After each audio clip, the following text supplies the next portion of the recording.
আজকে আমাদের একটা স্পেশাল মিটিং ছিল উপদেষ্টা পরিষদের। স্পেশাল মিটিংটা আয়োজনের উদ্দেশ্য ছিল আমাদের যে নারী ও শিশু নির্যাতন দমন আইন সেটা আমরা দেশের বর্তমান পরিস্থিতিতে যেভাবে ধর্ষণ বেড়ে যাচ্ছে, বিচারের দাবি উত্থাপিত হয়েছে, সেইগুলি বিবেচনায় রেখে আমরা অ্যামেন্ডমেন্ট করার জন্য এখানে বসেছিলাম।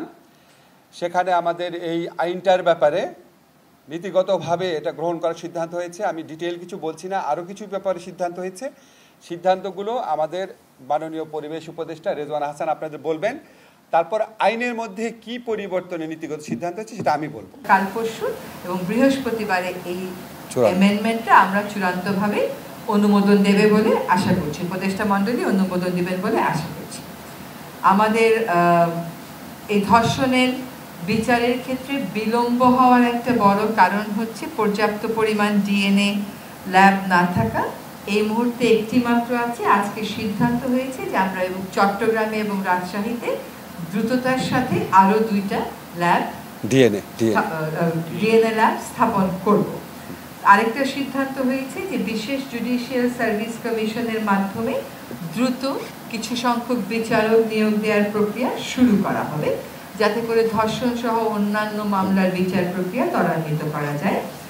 আবার দ্রব্যমূল্য স্থিতিশীল রয়েছে, এইটা বিবেচনায় নিয়ে দ্রব্যমূল্য যাতে স্থিতিশীল থাকে এটা নিশ্চিত করার জন্য আমরা সিদ্ধান্ত নিয়েছি এবং সবসময় বাজার মনিটর, আমদানি, সরবরাহ এই সকল বিষয়ে খেয়াল রাখার জন্য দায়িত্বপ্রাপ্ত উপদেষ্টাদেরকে মাননীয় প্রধান উপদেষ্টা মহোদয় প্রয়োজনীয় নির্দেশনা দিয়েছেন। আমরা আরও লক্ষ্য করছি যে মাজার ভাঙার নামে একটা নৈরাজ্য চলছে। এতদিন সরকার মাজার ভাঙার বিরুদ্ধে রিঅ্যাক্টিভ অবস্থানে ছিল, গ্রেফতার হয়েছে, দোষী ব্যক্তিদেরকে আইনের মুখোমুখি করা হচ্ছে, কিন্তু এখন সরকার সকলের উদ্দেশ্যে সতর্ক করে দিয়ে বলতে চায় যে এই মাজার ভাঙার ব্যাপার সরকার আর কোনোভাবেই গ্রহণ করবে না এবং সকলকে এই ধরনের কর্মকাণ্ড থেকে বিরত থাকতে অনুরোধ করা হচ্ছে, নতুবা তাদের বিরুদ্ধে কঠোর থেকে কঠোরতম আইনি ব্যবস্থা গ্রহণ করা হবে। অলরেডি আমি 2টা সাংবাদিক সম্মেলনে বলেছিলাম বিচারের এবং তদন্তের সময় কমিয়ে দেওয়া হচ্ছে। এর বাইরে যে গুরুত্বপূর্ণ যেই ব্যাপারে নীতিগত সম্মতি উপদেষ্টা পরিষদ জ্ঞাপন করেছে সেটা আপনাদের জানাচ্ছি। একটা হচ্ছে শুধু শিশু ধর্ষণ মামলার আলাদাভাবে বিচার করার জন্য, শিশু ধর্ষণের মামলার বিচার করার জন্য বিশেষ ট্রাইব্যুনাল স্থাপনের বিধান রাখা হয়েছে। এটা সবাই নীতিগতভাবে সম্মত হয়েছে। আরেকটা হচ্ছে আমাদের অনেক এই নারী ও শিশু নির্যাতন দমন আদালত দেখা যেত মামলার জট লেগে যেত, কারণ এখানে 2 ধরনের মামলা আসতো। একটা হচ্ছে সম্মতি সহ যে সমস্ত ধর্ষণের ঘটনা ঘটতো, যে বিয়ের প্রলোভন দেখিয়ে, এই সমস্ত মামলার অনেক আধিক্য ছিল, এই মামলাগুলাই বেশি ছিল। আর সম্মতি ব্যতিরেকে যেই ধর্ষণের ঘটনা সেই মামলাগুলোর বিচার এই জন্য আটকে থাকতো। সেই জন্য আমরা এই আইনের মধ্যে বিধান করেছি বিয়ের প্রলোভন দেখিয়ে সম্মতি নিয়ে, প্রতারণামূলকভাবে হোক বা বিয়ের প্রলোভন নিয়ে হোক, সম্মতিক্রমে যেই ধর্ষণের ঘটনাগুলোর বিচার সেটা একটা আলাদা অপরাধ। আর হচ্ছে সম্মতি ব্যতিরেকে মাগুরার ক্ষেত্রে, বরগুনার ক্ষেত্রে যেই ঘটনাগুলো ঘটেছে সেই ধর্ষণের ঘটনাগুলোর আলাদা একটা অপরাধ হিসাবে এখানে আইডেন্টিফাইড হয়েছে। এবং দ্বিতীয় শ্রেণীর যে অপরাধ বললাম সম্মতি ব্যতিরেকে যে ধর্ষণ, সেটার ক্ষেত্রে বিচার এবং তদন্তের সময় কমানো হয়েছে। আমরা এটার উপর সর্বোচ্চ গুরুত্ব দিচ্ছি। এছাড়া আমরা ধর্ষণের মামলার ক্ষেত্রে কিছু ডেফিনেশন এনেছি।